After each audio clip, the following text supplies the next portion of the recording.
comment ça se passe, les zinzins de l'espace, c'est Lolo Manga, bienvenue sur la chaîne Manga, pam pam pam, en veux-tu, en voilà. C'est reparti les amis pour un bilan lecture des familles. Et c'est le deuxième bilan lecture sur Jujutsu Kaisen, édité chez Kiyun, un manga d'action, un manga un peu dark fantasy, shonen, enfin ouais, un petit peu tout ça. On va un petit peu énumérer ce qui se passe dans le tome 6, 7, 8, 9 et 10. Une lecture que j'ai globalement appréciée avec ses points forts, ses points faibles. Je pense que ces tomes-là construisent un petit peu le récit et nous amènent à des événements un petit peu plus importants, plus déterminants pour l'histoire de Yuji Itadori et de Satoru Gojo. Donc très intéressant, très intéressant. Il y a des choses aussi un petit peu anecdotiques, si je puis dire. Certains passages qui pour moi ne sont peut-être pas nécessaires et ou pertinents. Mais on va un petit peu discuter de ça. Ici par exemple, ce tome 6, pour un petit peu que je me remémore ça. Oui, c'était la fin du tournoi où on rencontre d'autres exorcistes qui mènent aussi à la première rencontre avec les fléaux qui sont contrôlés par Suguru, le grand ennemi, pour l'instant en tout cas dans ce Jujutsu Kaisen, l'ennemi, l'ex-ami présumé mort de Satoru. Donc de là, c'était un tome quand même, oui, très très intéressant, où il y avait de très grosses fights, des ennemis quand même assez intrigants. En tout cas, le récit se met en place, hein. On passe un petit peu en mode dramatique. Il pensait affronter des simples fléaux pour le tournoi et il se retrouve à affronter des méga fléaux de classe S et tout. Donc ouais, ok, c'était intéressant comme évolution du récit, comme situation un petit peu rocambolesque. Après ici on passe au tome 7 qui a une très belle jaquette avec un des fléaux ancestraux qui a été ramené à la vie par Suguru.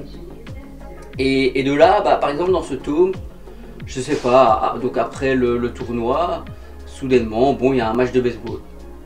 Ok, le baseball est très populaire au Japon. Ok, d'un coup il y a un match de baseball. D'un coup on est dans Ace of Diamond. J'ai pas trop compris, c'était un peu anecdotique. J'ai pas trop lu les bulles, ça m'intéressait pas. Je trouvais que ça contrastait tellement avec les événements qui venaient d'arriver que j'étais un petit peu dans l'incompréhension par rapport à ce match de baseball soudain. Bon, d'accord.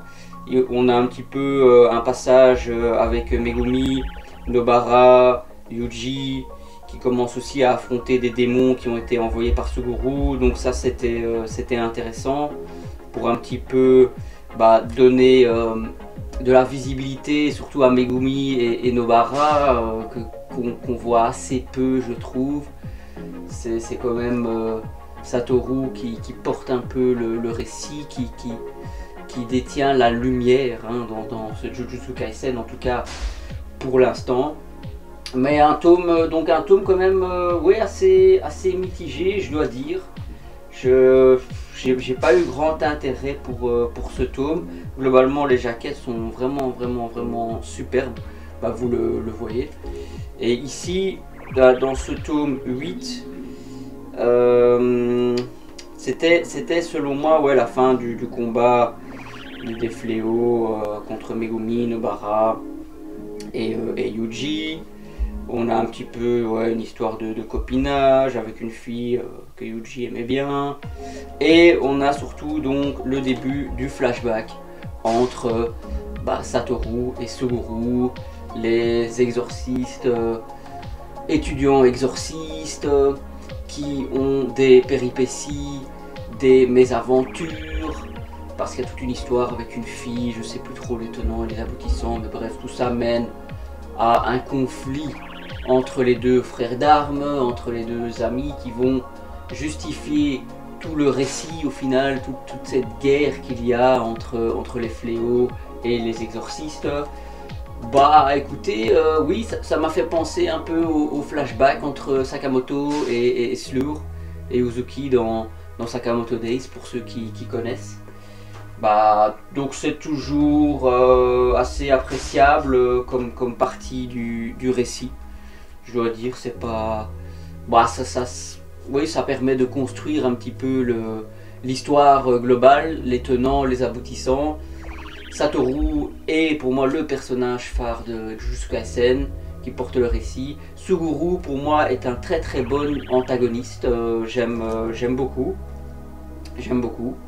Après, bah ici, ce tome 9, au final, en grande partie, bah, résume encore ce flashback avec le personnage qu'on avait vu ici juste avant, qui est un ennemi de Satoru, qui fait beaucoup de dégâts. Ici, on voit Suguru sur la jaquette, donc pas grand chose à dire par rapport à ce tome 9. Oui, il y a de très très beaux dessins, de très très beaux combats. Un peu le sentiment que c'est vraiment un manga animé, un manga à limite fait pour être animé, tellement il y a des combats, et oui, ça doit donner super bien en animation, quoi. Après, en manga, ça reste bien mis en scène au niveau des chorégraphies et compagnie, hein, non, c'est sympa, hein, ici, le tome 10. Le tome 10, donc, déterminant aussi pour la suite des événements. On a la veille de la fête, on a ce personnage, je sais plus comment il s'appelle,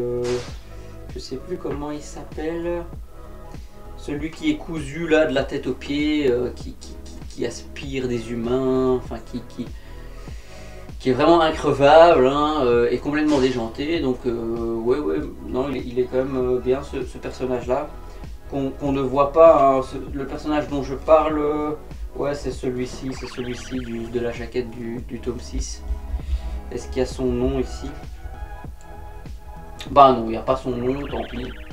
C'est pas grave. Mais il est sympa, et donc ici c'est le tout début du chapitre du drame de Shibuya. Donc là, on va dire que ça part complètement en cacahuète.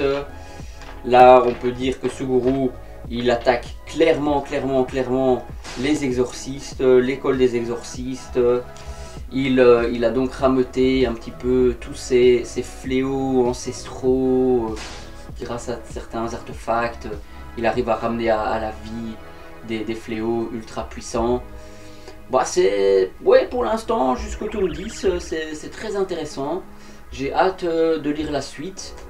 J'espère quand même pour la suite que ce soit un petit peu plus équilibré. Je pense que ça manque de rythme, Jujutsu Kaisen.